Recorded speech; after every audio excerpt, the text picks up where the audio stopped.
শ্রীলঙ্কার বিপক্ষে টস হেরে দারুণ ব্যাটিং শুরু করে হংকং। জিশান আলী ও আনসিরাত দুজনেই আস্থার সঙ্গে ব্যাট করতে থাকেন। প্রথম 4 ওভারেই আসে 38 রান। অবশেষে পঞ্চম ওভারে ব্রেক থ্রু আদায় করে শ্রীলঙ্কা। জিশান আলী 17 বলে 23 রানে আউট। 6 ওভার শেষে হংকংয়ের সংগ্রহ 1 উইকেটে 42 রান। 10 বলে 4 রানে স্টাম্পিং হন অভিজ্ঞ ব্যাটার বাবর হায়াত। রানের গতিও কমে যায় হংকংয়ের। 10 ওভার শেষে তাদের সংগ্রহ 2 উইকেটে 62 রান।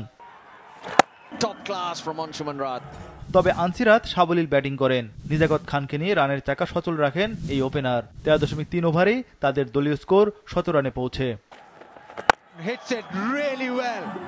আনসিরাতকে দারুণ সহায়তা করেন নিজাকত খান। লঙ্কানদের হতাশ করে 150 স্ট্রাইক রেটে ব্যাট করেন তিনি। তৃতীয় উইকেটে হংকং গড়ে 61 রানের জুটি। ওপেনার আনসিরাত 48 রানে বিদায় নেন। দুশমন চামিরার দ্বিতীয় উইকেট শিকার। সানাকা বিদায় করেন ইয়ামি মুর্তজাকে। তবে শেষ পর্যন্ত লড়াই করে যান নিজাকত।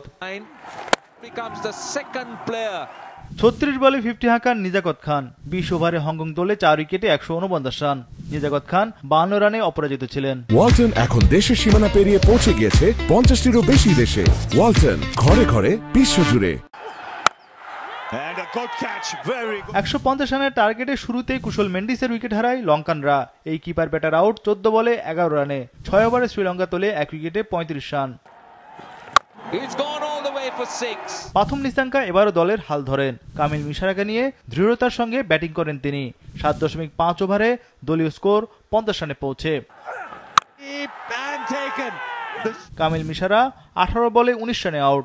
10 ওভারে শ্রীলঙ্কা তোলে 2 উইকেটে 65 রান। বাকি 10 ওভারে দরকার আরো 85 রান। প্রথম নিসাঙ্কা 35 বলে 50 তোলেন। ক্যারিয়ারে এটি 17তম 50 নিসাঙ্কার। দ্রুত গতিতে রান তোলে শ্রীলঙ্কা। ম্যাচে লঙ্কানরা চালকের আসনে। 50 পেরোনোর পর আরো ভয়ঙ্কর হয়ে ওঠেন নিসাঙ্কা। শ্রীলঙ্কার আস্কিং রান রেটও নাগালের মধ্যে। শেষ 30 বলে দরকার আরো 32 রান। 16তম ওভারে জোড়া উইকেট পতন লঙ্কানদের। প্রথম নিসাঙ্কা 68 রানে রান আউট। কুশল পেরেরা 16 বলে 20 রানে আউট। কামিন্দু মেন্ডিস ও আসালাঙ্কা দ্রুত বিদায় নিলে চাপে পড়ে শ্রীলঙ্কা। তবে হাসারাঙ্কা 9 বলে 20 রানে অপরাজিত ইনিংস খেলেন। এতে শ্রীলঙ্কা ম্যাচ জেতে 4 উইকেটে।